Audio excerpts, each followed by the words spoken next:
ஏற்கனவே நமக்கு கொடுக்கப்பட்ட அந்த வழிகாட்டுதல்களை மிக சரியாக நாம் வேடவில்லை என்பதற்காக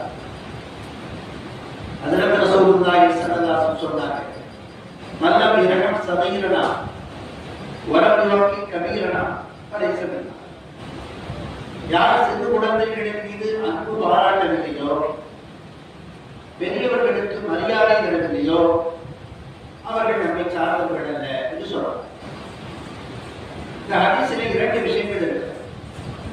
சிறியவர்கள் பெரியவர்கள் என்று இரண்டு தரப்பு மக்களை நபி ஸல்லல்லாஹு அலைஹி சொல்றாங்க. இரண்டாவது, இந்த ஹதீஸிலே சிறு குழந்தைகளுக்கு அன்பு கொடுக்கப்பட வேண்டும், பெரியவர்களுக்கு மரியாதை கொடுக்கப்பட வேண்டும் என்கிற ஒரு செய்தி. மூன்றாவது, ஒவ்வொரு தரப்பையும் எவ்வாறு அணுக வேண்டும்